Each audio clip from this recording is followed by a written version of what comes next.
Yo, what up? Welcome to another episode of the Oakland Warriors podcast. I'm Patrick, flying solo. So what I'm doing right now is a first for this podcast. I am actually recording this before the game is officially over.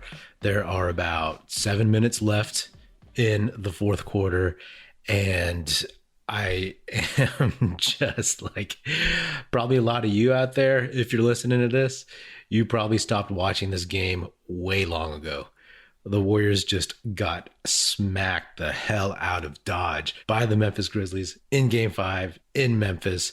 They got down by as many as like 40, 43 or something like that, maybe more, who knows.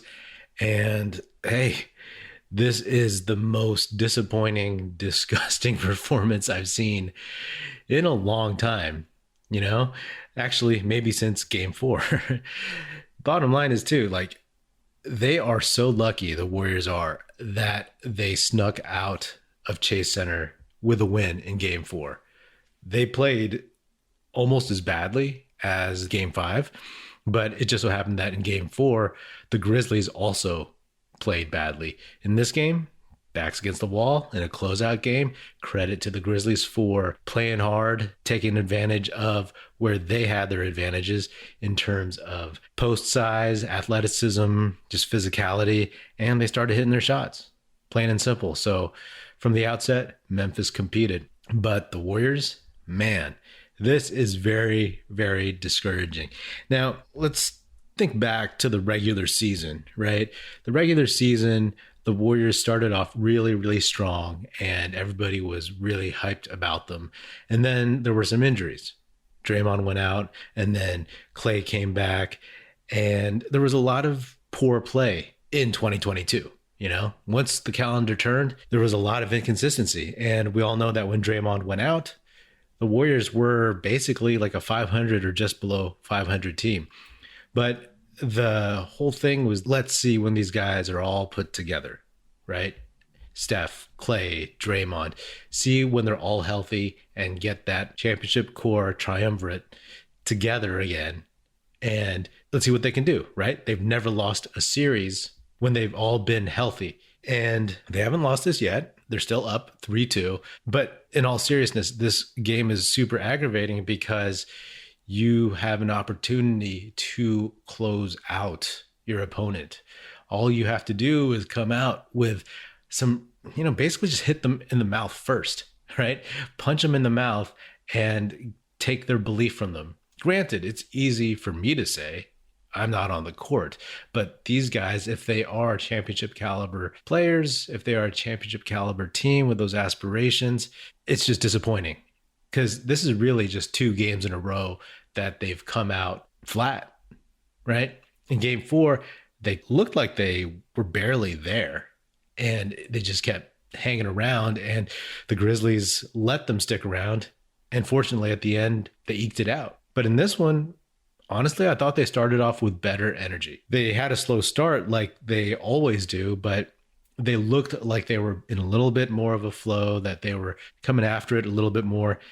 And then with about 2 minutes left in the first quarter, they were down by 1. And it was like, great, hey, the Warriors are playing like trash, but they're down by 1 still. And then they let the Grizzlies go on a 9-0 run to end the first quarter. So that was the first point where I was like, oh, that's weird. How did that happen? And then as Memphis in the second quarter built up their lead, the Warriors, they brought it down from like 17 to 11. And okay, they're settling in, and this is how it goes, right? That's what we were all expecting. But then there's a Draymond Green turnover, and then just a series of turnovers after that.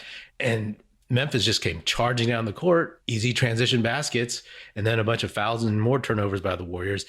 And they were down by like 20. And then the floodgates just opened, and they never looked back from there. So it's disheartening because what kind of effort is this, right? Those were the 2 moments where this team showed that they really didn't have it tonight. So throughout the regular season, they were a high variance team. But again, the excuse or the big question mark was, hey, they don't have all their main guys healthy. But for me, looking into the playoffs, I always wondered in the back of my mind, if those inconsistencies would start showing up. And they definitely have in the last couple of games. Rough, rough as hell. I mean, hey, it could be because Steve Kerr's been out. Love Mike Brown, seems like a great dude over the years, but the team definitely misses something when it doesn't have Steve Kerr back there. And I don't know, maybe Coach Brown could have made some more adjustments and called timeouts, more timely timeouts or whatever, but it is what it is. So, going back to San Francisco after this one, okay, game 6 is the must have, right? If you lose that and then you come back to Memphis after the last couple of showings, then you just do not have momentum on your side. Anything could happen, but I would not put my money on the Warriors after seeing them in game 4 and then in game 5. And then if they were to lose game 6, game 7 would be really, really, really rough. So my original prediction was Warriors in 6. So that could still hopefully hold true. But I mean, that's the thing. This team is just super high variance. And whether or not they can win this series and then get through to the finals and maybe win a title, I mean, of course, there's still a chance, right? If they play well and if they're clicking, hey, they're as good as anybody. And it says something about the NBA this year that there's a lot of very, very good teams, but there's no dynasty team. There's no singular dominant team. Even the Suns, they were the best team during the year and they never looked unbeatable. Plus, they're having their own problems. So yes, the Warriors could still 100% win it. And, you try to separate yourself from this awful showing, but, to be down by 40, 50 points and win a title, oh man. Are there going to be games like these last two in the next round if they get there? And then in the finals, if they get past whomever's in the Western Conference Finals, are they going to have 2 or more of these kinds of games? And if they do, then I worry about those chances. In this series with the Grizzlies, there have been 2 blowouts and 3 games that basically came down to the very, very, very end and could have gone either way. So for the Warriors to be up 3-2, it's really, really fortunate. They could have lost game 1 and they could have won game 2, but they haven't played well except for one game. And the inconsistency that we saw during the season that we thought would disappear and felt had disappeared after the Denver series and after game 3 of this series, we're like, oh, maybe not. As I always talk about the law of averages, it's like eventually the Warriors will sputter like they had during the regular season. And will they have enough gas to get there across the finish line? And I'm not talking about being tired.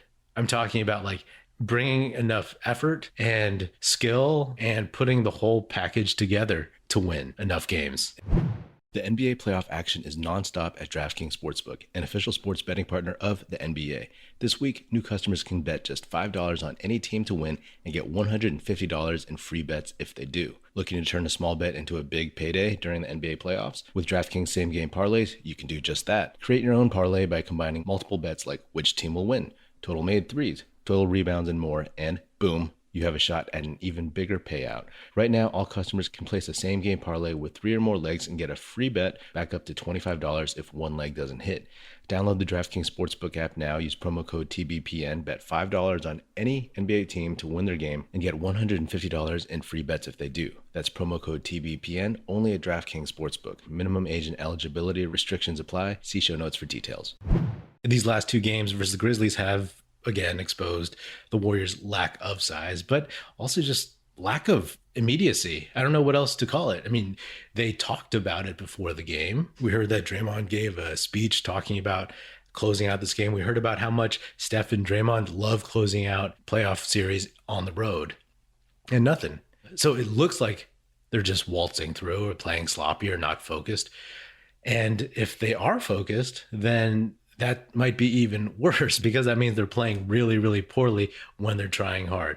So not sure what exactly is missing. They just seem out of sync. And it was their core leaders, core best players who had a lot of mistakes early on to let the rope slip. At the end of the day, you just have to wash your hands of this game.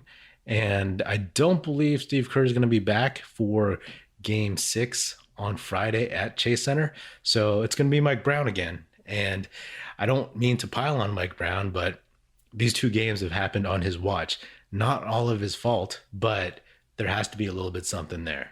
You know, it's not his fault that he's basically not Steve Kerr in terms of the Warriors don't have their usual leader, but you got to close this out somehow, some way, somehow, some way, and make all the naysayers shut up, because there's going to be a ton after this. All the people chirping about 3-1 blown leads, everybody chirping about like Steph being washed, Draymond being washed, Klay being washed, all that stuff. I mean, after this game, they'll deserve it. Memphis fans should be able to gloat about this one. The Warriors didn't show up. It felt like they didn't show up physically or mentally or emotionally.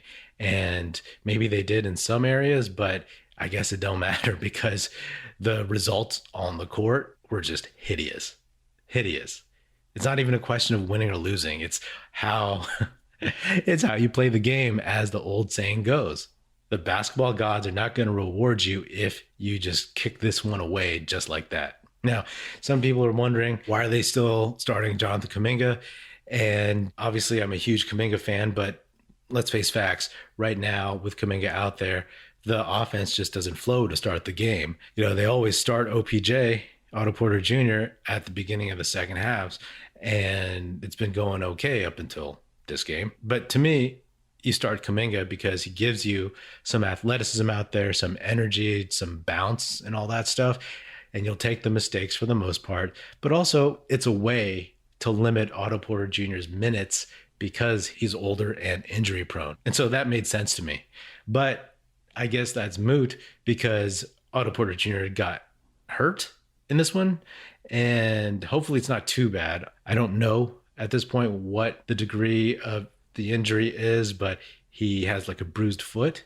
For someone like him, I don't know if that's going to heal by Friday. So I don't know.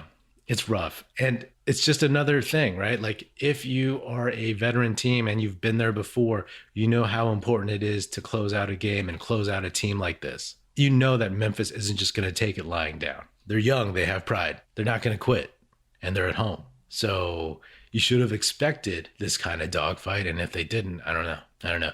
Maybe they thought like, hey, let's close out this team without thinking about how hard the other team is going to play. Inexplicable, basically.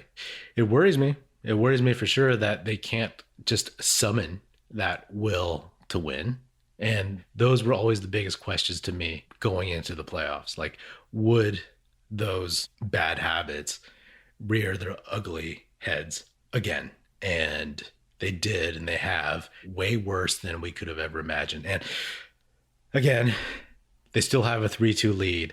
And I'm more speaking of the disappointment of seeing this game, and just, you want to see a good effort, win or lose. And the last 2 have not been good. So I still think the Warriors take the series in 6, but I'm just thinking further down the road. Are they going to have a couple of these in the tougher rounds if they get there? Maybe. Between these poor showings in this series, I'm always thinking, well, they're going to settle and figure it out because they know how to. I'll still roll with that. For sure. But they haven't been able just to flip any switches. So that's something to keep tabs on. Anyway, the Warriors are still in the driver's seat. They definitely don't have momentum, but it comes and goes. All they need to do is just take care of one more game and then move on from there. They can 100% just go home and shut it down. They could have taken this and had a couple extra days off. They could have taken this and, hopefully no one else gets injured in game 6, because you also want to close out series, especially if you're an old veteran, because you don't want to play those extra minutes, put those extra miles on your bodies, and also open yourself to more physical playoff basketball when you don't have to, more injuries. So again, disappointment because, you just expect more. And hey, like I said, it's not because they lost, but it's because it felt like they didn't even try. Anyway, I got nothing else to say. I'm still in my feelings about this one, so I'm going to wrap it up. Anyway, that's another episode of the Oakland Warriors podcast. Be sure to subscribe wherever you get your podcasts. Feel free to hit me up on Twitter at Patrick Epino or at Oakland Warriors. Check us out at oaklandwarriors.com and definitely check out our YouTube channel. The link to that will be in the show notes. Be sure to tell your fellow Warrior fan friends to tune in and listen. The Oakland Warriors podcast is produced by National Film Society and is a part of the Basketball Podcast Network. If you're so inclined, please do give us a 5-star rating on Spotify or Apple Podcasts. And also leave us a nice review on Apple Podcasts. That would be dope and super helpful. Thanks for listening. That's it. Music in this episode provided by Paper Sun. Special thanks to Paul Amardo for production support. See you next time.